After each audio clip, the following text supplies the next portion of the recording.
तो परमेश्वर आपको क्या बताना चाहता है दास परमेश्वर के इस ज्ञान के माध्यम से कि आप यहां जिस दिन से दीक्षित हो जाते हो आपका वो एक मानुष जन्म प्रारंभ होता है। उससे पहले आप मनुष्य शरीर अवश्य था लेकिन कर्म मनुष्य के नहीं थे। सभी सद्ग्रंथ सभी संत और खुद परमात्मा आकर बताते हैं कि परमात्मा इस मनुष्य जीवन की प्राप्ति आपको केवल परमात्मा प्राप्त करने के लिए और जरा और मरण के संकट से छुटवाने के लिए ही प्राप्त होता है। आपको ज्ञान संपूर्ण होता नहीं और संसारिक लोगों से जो ट्रेनिंग आपको मिलती है उसमें दृढ़ हो ही जाते हो। कोठी बना ले बेटा, उस लड़के ने देख ले थोड़े से दिन हुए नौकरी लगा था और 2 कोठी बना ली, तो हमारे वो इंजेक्शन लग जाते हैं। हम फिर वही टारगेट लेकर आगे चलते हैं नौकरी में या कोई बिजनेस में। कोठी बनाऊं, प्लाट लूं, कार लूं बढ़िया सी, और 1 मिनट में मृत्यु हो जाती है और कोठी कार धरी धराई रह जाती है। कबीर साहब कहते हैं राम नाम कड़वा लगे,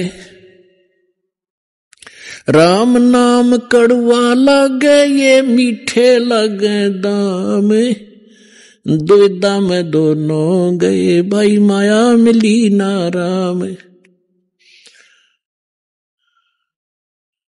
पुणात्मा इस अध्यात्म मार्ग से जब आप परिचित हो जाओगे आपको कोई किसी प्रकार की भी शंका डाउट नहीं रहेगा। जैसे आपको ज्ञान वही होता है, प्रमाण वही होते हैं, उदाहरण वही होते हैं जो रह रहकर पूरे वर्ष सुनाए जाते हैं। और आपकी आत्मा को ये ज्ञान और ये प्रमाण कितनी बार सुने उतनी बार अच्छे लगते हैं तो आप स्वस्थ हैं।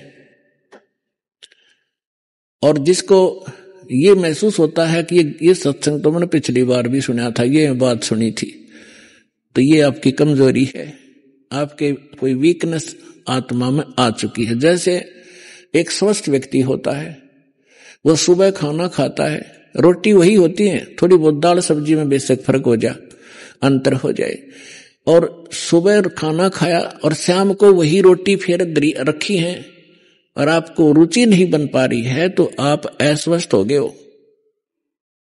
और यदि आपको वही रोटियां फिर उसी तरह रुचिकर लग रही हैं तो आप स्वस्थ हैं। और दिन में 3-3 बार खाते हो, रुचिकार लगती हैं तो आप स्वस्थ हैं। इसी प्रकार अब ये ज्ञान वही है और जितनी बार सुने और जितनी बार ये आपको उतनी ही बार आपको ये अच्छा लगना चाहिए तो आप स्वस्थ हैं, अन्यथा आपको फिर कोई पाप कर्म ने घेर लिया। अब जैसे रोगी व्यक्ति है और वो भोजन प्रतिदिन खाता है 2-2, 3-3 बार, और जब वो रोगी व्यक्ति हो जाता है वो तो उसको एक समय भी 1 ग्रास भी खाने की रुचि नहीं रहती। कारण क्या हुआ कि उस रोग ने उसके शरीर की व्यवस्था खराब कर दी। जो मीठी वस्तु थी, खाने योग्य पदार्थ थे, वो भी कड़वे लगन लगे। उसका तरीका क्या है?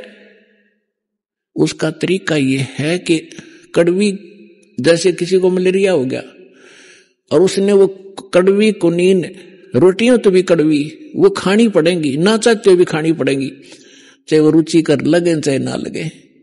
उनके खाने से फिर धीरे धीरे बुखार ठीक होगा, जबर ठीक होगा तो वह रुचि भूख बढ़ेगी और फिर स्वस्थ होते फिर स्वादिष्ट हो जाएंगे। तो इसी स्वादिष्ट लगा करेंगे। इसी प्रकार ये सत्संग के अंदर ये दोनों डोज हैं। इसमें आत्मा का आहार भी है और ये ट्रीटमेंट, ये उपचार भी साथ होता है।